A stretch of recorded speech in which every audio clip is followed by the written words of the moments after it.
তিতলি, তুমি আমার সবচেয়ে প্রিয় কন্যা। তোমার পাখার রং যেমন রঙিন, তেমনি রঙিন তোমার কল্পনা। তুমি শুধু খেলা করো, গান গাও, আর জাদু দিয়ে ঝিকিমিকি করো, কিন্তু সময় এসেছে তোমার শেখার। পরীদের জাদু দিয়ে পৃথিবীকে সাহায্য করার দায়িত্ব নিতে হয়। আর সেই শিক্ষা আসে শুধু পড়াশোনা ও অভিজ্ঞতার মাধ্যমে। তাই তোমায় স্কুলে ভর্তি হতে হবে, যেখানে তুমি শিখবে দয়া, বন্ধুত্ব আর প্রকৃতির সঙ্গে মেলবন্ধন। মা, আমি স্কুলে যাব, অবশ্যই যাব। কিন্তু আমার একটা ইচ্ছে অনেক দিন ধরে মনে জমে আছে। আমি শুনেছি বনভূমিতে নানা রকম প্রাণী থাকে, শিয়াল, বানর, হাতি, হরিণ। তারা আমাদের মতো কথা বলে না, কিন্তু তাদেরও নিজস্ব ভাষা আছে। আমি চাই একবার অন্তত ওদের সঙ্গে দেখা করতে, কথা বলতে, বুঝতে ওদের জীবন কেমন। আমি চাই প্রকৃতি থেকে শিখতে। বাহ, তুমি ঠিক বলেছ তিতলি। প্রকৃতি আমাদের প্রথম শিক্ষক। কিন্তু বনে অনেক বিপদও থাকে। তাই আমি প্যাঁচা পণ্ডিতকে তোমার সঙ্গে পাঠাবো, তিনি জ্ঞানী ও অভিজ্ঞ। তবে মনে রাখবে, কোনো জাদু ব্যবহার করবে না, তবে যদি চরম বিপদে পড়ো, তখন ছাড়া নয়। তিতলি, তুমি এখন যে স্থানে এসেছ, সেটি কেবল গাছপালা বা পশু পাখির বসত নয়, এ হলো প্রকৃতির পবিত্র জগৎ। এই বনে প্রতিটি প্রাণী, প্রতিটি পাতারও নিজস্ব ভাষা আছে, অনুভূতি আছে।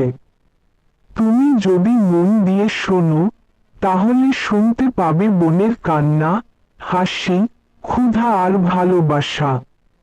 এখানে কেউ ছোট নয়, কেউ বড় নয়, সবাই সমান, সবাই বন্ধু।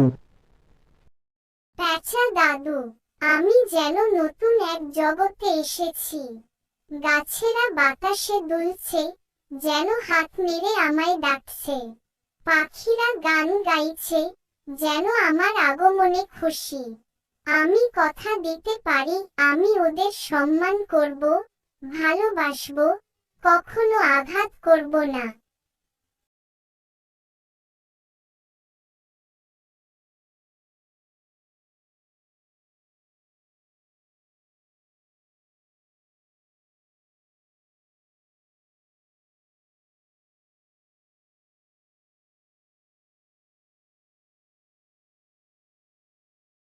আরে হ্যারে বানর ভাই, শুনেছ নাকি বনের মধ্যে এসেছে এক পরীর কন্যা?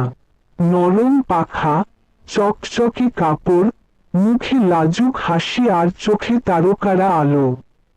বল তো ভাই, এমন সুন্দর অতিথিকে কি এমনি এমনি বনে ঘুরতে দেওয়া যায়? আমি বলি, এই সুযোগেই একটু মজা করে নেই, ওকে জাদুর খেলায় ফাঁসিয়ে দিই, তারপর দেখি ও কতটা চালাক। শিয়ালদা, আপনি তো একেবারে বুদ্ধির খনি। এক পরীর কন্যা, যদি তাকে বুঝিয়ে মজার খেলায় টানি, আর বলি এই খেলায় অংশ নিলে সে বনবন্ধু হয়ে যাবে, তাহলে তো সে নিজেই রাজি হয়ে যাবে। তারপর ছোট্ট একটা ভুল করিয়ে দিই, হয়তো ভুল জাদু ব্যবহার করিয়ে, তখন তো পুরো বনেই হুলস্থুল লাগবে। হুহ, কে এলো বনে এমন চমক নিয়ে? চোখে জলজলে আলো, পিঠে ডানার ঝলক, তুমি কে পরীকন্যা? আমাদের রাজ্যে নতুন কেউ এলেই আগে তার পরিচয় জানতে হয়। বলো, তুমি এখানে কি করতে এসেছো? হাতি মামা, আমি রাজপরীর কন্যা। আমি এখানে এসেছি বন্ধু খুঁজতে, শিখতে, বুঝতে চাই কিভাবে আপনারা বাঁচেন, কেমন করে দিনের শেষে ক্লান্ত হন, আর কিভাবে প্রকৃতি আপনাদের জীবন চালায়। আমি কেউকে ভয় দেখাতে আসিনি, বরং আপনাদের মতো করে অনুভব করতে এসেছি। তুমি সত্যি অন্যরকম তিতলি। বেশিরভাগ সময় মানুষ বা পরীরা আসে শিকার করতে বা নিয়ন্ত্রণ করতে, কিন্তু তুমি চাইলে বন্ধু হতে। তাহলে এসো, আজকের সন্ধ্যা থেকে শুরু হোক এক নতুন অধ্যায়, যেখানে বন আর পরীরা আবার এক হবে। তিতলি বোন, তুমি যেহেতু নতুন, তাই আমরা তোমার জন্য আয়োজন করেছি এক বিশেষ বন চ্যালেঞ্জ। এই খেলায় যদি তুমি জয় পাও, তাহলে তুমি বনের একজন সম্মানিত সদস্য হয়ে যাবে।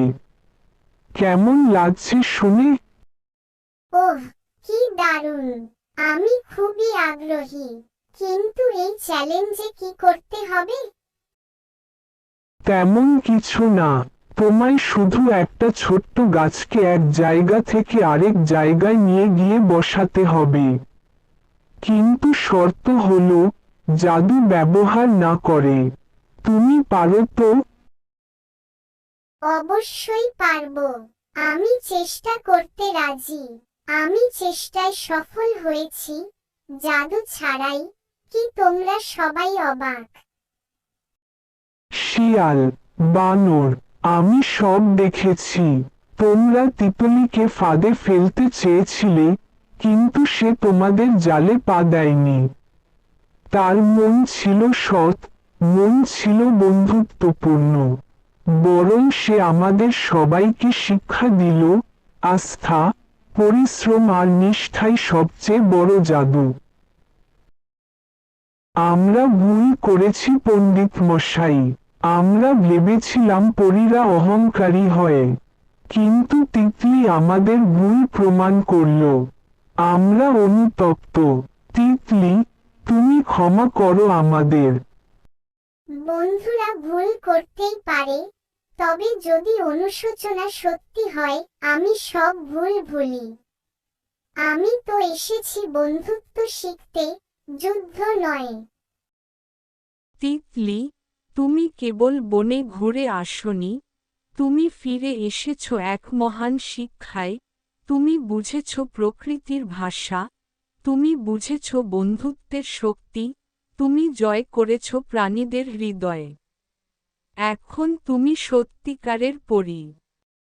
মা, আমি শেখার পথ শুরু করলাম বনে।